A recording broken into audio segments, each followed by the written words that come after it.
그 체포 대상자들은 이재명, 우원식, 한동훈.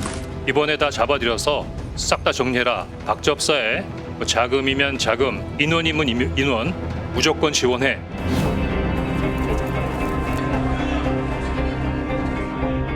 시장통 같은 상황이었습니다.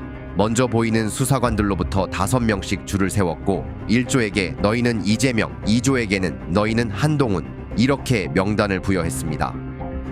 가방도 올해 처음 사령부에서 구입한 것으로 알고 있고 저도 실물은 그날 처음 봤습니다. 열어보니 방검복, 방검장갑, 허리띠에 수갑, 포승줄, 3단봉이 결속된 채로 들어있었고 저희 부대 패치가 들어있었습니다.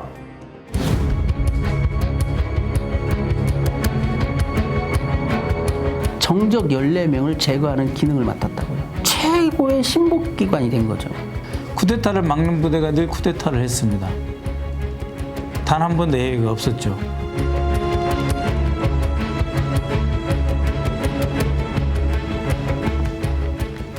방첩, 말 그대로 간첩을 막는다는 뜻입니다. 대한민국 국군 방첩사령부. 본연의 임무는 간첩을 막고 군사 보안을 지키는 것입니다. 하지만 앞서 보신 것처럼 12.3 내란 사태에서의 방첩사뿐만 아니라 그 전신인 보안사나 기무사까지 모두 민주 헌정 질서를 위태롭게 했습니다. 방첩사는 어떻게 내란의 선봉에 서게 된 것일까요? 스트레이트는 윤석열 정부가 방첩사에 막강한 힘을 몰아주면서 주도 면밀하게 내란을 준비해온 정황을 확인했습니다. 지난해 9월 김용현 국방부 장관 후보자의 인사청문회. 후보자가 중앙부 후배 여인영 사령관 밀어주고 있는 거 맞습니까? 참 이런 발언이 군을 분열시킬 수 있다는 생각에 우려가 듭니다. 충암파 말씀하시는데요. 우리 군 장성이 400명 가까이 있습니다. 그중에 4명을 가지고 충암파는 이 자체가 군의 분열을 이렇게 조장할 수 있다는 그런 우리의 참 마음이 아픕니다. 당시 김 후보자의 답변은 한 문건에서 작성한 내용과 비슷했습니다. 참 마음이 아픕니다. 핵심 보직을 얘기하는 거예요. 과거에도 준비하는 완벽한 사전 집합 구축돼 있다. 그 엄중함을 얘기하는 것. 이때 성일종 당시 국방위원장이 끼어듭니다. 이게 틀릴 수 있습니다. 저희가 조사를 했기 때문에 서울고가 장성이 5명, 진주고가 5명, 순천고도 5명이에요.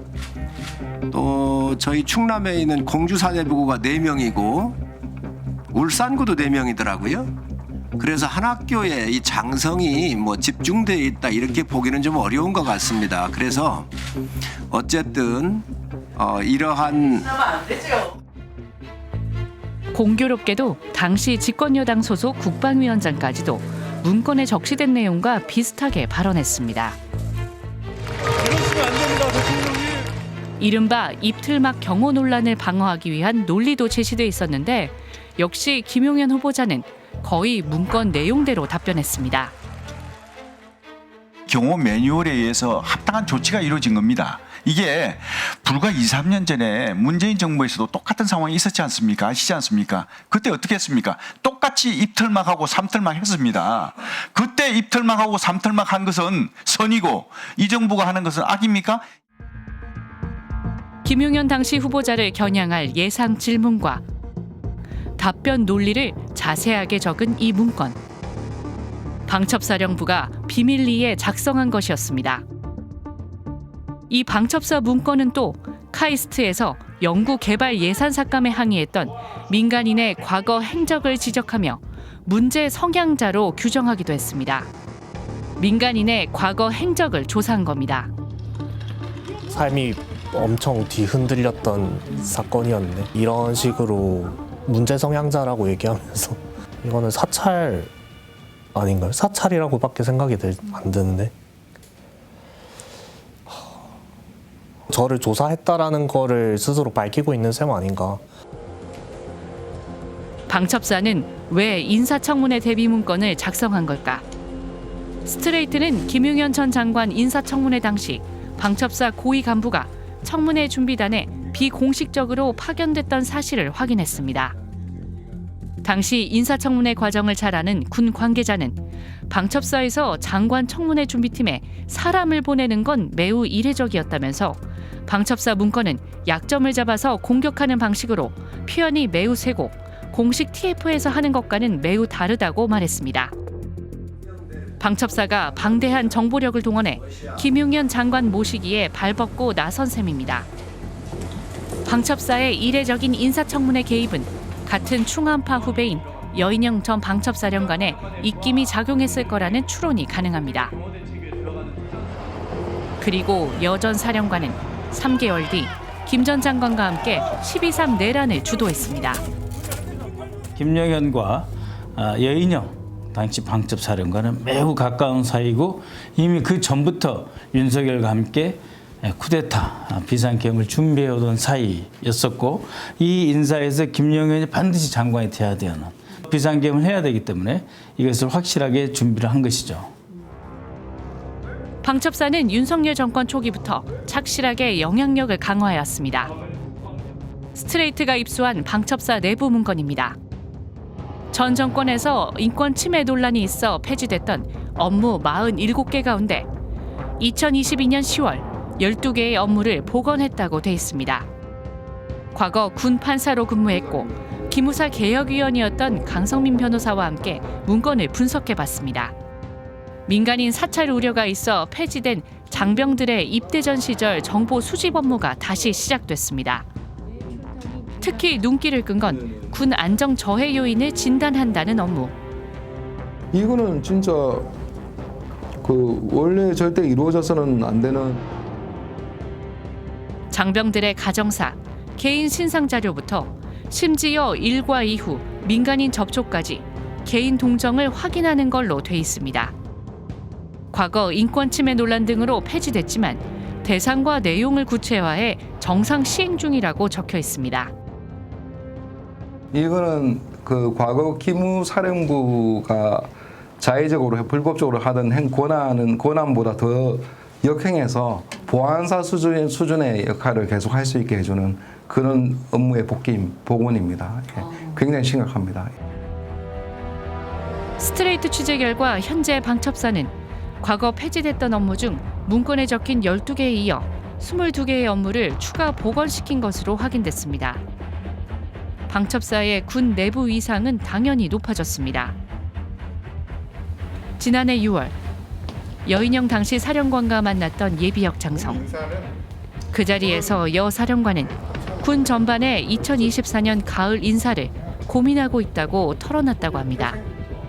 군 인사를 해야 하는데 이제 어떤 사람들을 어떻게 발탁해서 이제 포지션을 줄 것인가 이런 고민을 한다라고 얘기를 했죠. 사성 인사를 해야 될 것인가 말아야 될 것인가, 삼성 인사를 해야 될 것인가 말아야 될 것인가에서부터 한다면 누구를 보직하고 앉힐 것인가. 방첩사의 한 내부 인사는 윤석열 정부 출범 뒤 방첩사가 전현직 장성 가운데 전 정부 성향이거나 전라도 출신을 배제하기 위한 블랙리스트를 만들었다면서 여전 사령관을 필두로 일부 육사 라인이 마치 하나에 같이 움직였다고 털어놨습니다. 방첩사는 또 군 법무관 출신 최강욱 전 민주당 의원과 친분이 있는 군 판사와 검사 등 30명가량을 적시한 블랙리스트 명단도 만들었던 것으로 드러났습니다. 그리고 12월 3일 계엄 당일 밤 여인영 당시 방첩사령관은 군 판사 4명에 대해 확인해보라는 지시를 은밀히 내렸습니다.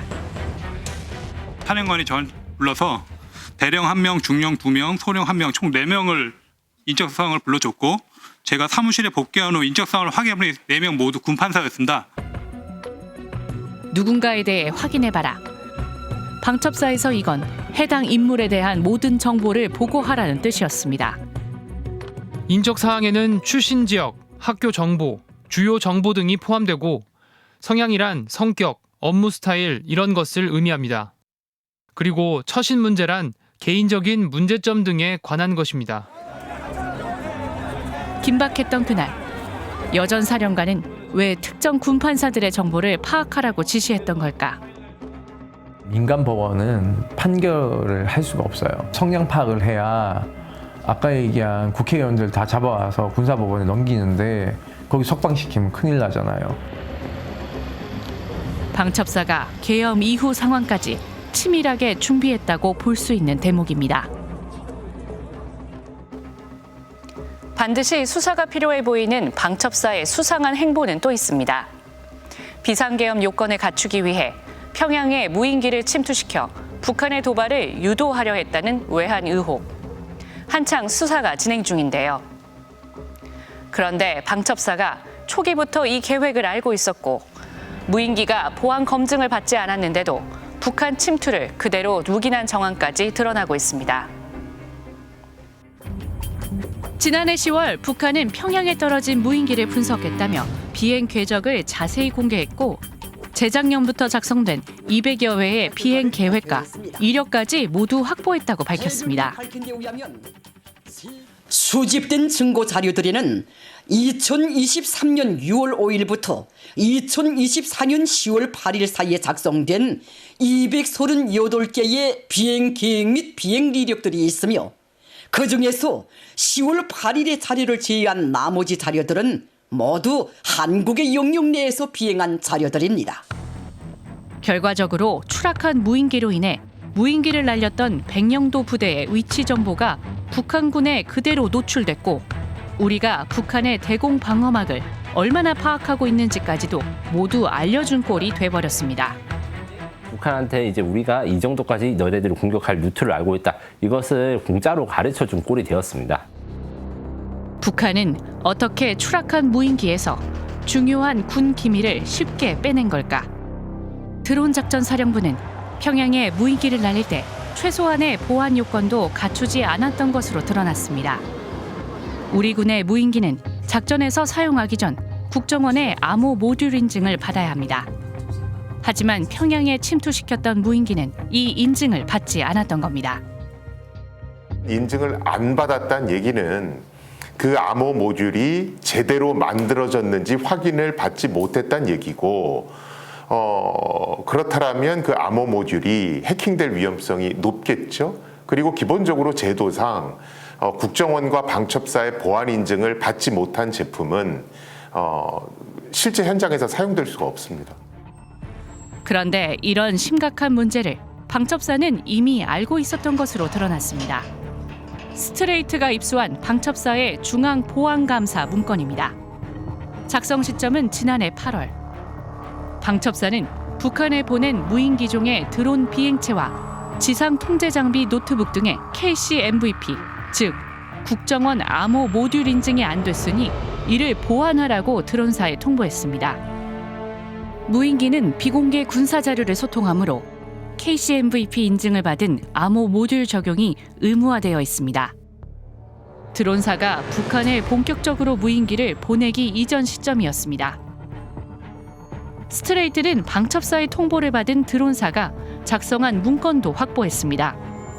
작년 12월에 작성된 이 문서엔 무인기가 평양에 떨어진 이후였던 작년 10월 25일이 돼서야 암호 모듈 구매와 설치 사업 계약을 의뢰했고 12월 말이 돼야 구매할 거라고 돼 있습니다. 다시 말해 드론사는 작년 내내 국정원 암호 모듈 인증을 받지 않은 채 무인기를 날렸고 방첩사는 이런 상황을 알고도 눈 감아준 것 아니냐는 지적이 나옵니다. 방첩사가 존재하는 이유가 뭐예요? 이런 것들을 사전에 다 알고 있고 문서상으로 왔다 갔는데 실질적으로 이거에 대한 액션을 전혀 취하지 않음으로써 북한군을 이롭게 하고 우리 정보를 북한에 탈취당하는 그런 어리석은 우를 범하는. 여인영 전 방첩사령관은 지금까지 평양 무인기 침투에 대해 아는 바가 없고 보고받은 적 없다고 주장해왔습니다. 하지만 방첩사가 이 작전을 초기 기획 단계에서부터 알고 있었다는 정황은 여러 곳에서 발견됩니다. 특검은 군 관계자들을 조사하는 과정에서 지난해 6월쯤 드론사를 담당하는 방첩부대가 무인기 침투 작전을 인지하고 있었다는 진술을 확보했습니다. 또 드론사가 윤 전 대통령에게 보고하기 위해 만든 이른바 V보고서도 방첩사가 이미 확보하고 있었던 것으로 전해졌습니다. 지난 14일 특검에 소환된 김용대 드론작전사령관은 사실상 방첩사에 무인기 작전을 알렸다고 인정했습니다. 작전과 관련해서 일부 공유한 내용은 있다는 말씀이세요? 근데 그게 공유한 것도 그쪽에서 요거는 질문 안 해주셨으면 좋겠어요. 그냥 작전을 한 달 정도, 이 정도 얘기한 것뿐이지 그게 그 방첩사령관하고 연관이 돼서 방첩사가 어떻게 지시를 해서 이런 건 전혀 아닙니다. 그 이후 여전사령관과 김사령관은 육군사관학교 48기 동기로 지난해 9월부터 12월 사이 평양 무인기 작전 주요 시점마다 20차례 넘게 통화한 사실이 확인됐습니다. 특검은 또 여전사령관이 지난해 10월 평양에 추락한 무인기는 우리 무인기라는 내부 보고를 받고 관련 문서를 폐기하라는 지시를 내렸다는 의혹도 수사하고 있습니다. 비밀리에 작전이 이루어지고 방첩사는 알고 있었고 그럼에도 불구하고 묵인하는. 저는 그거에 가깝다고 보는 거죠.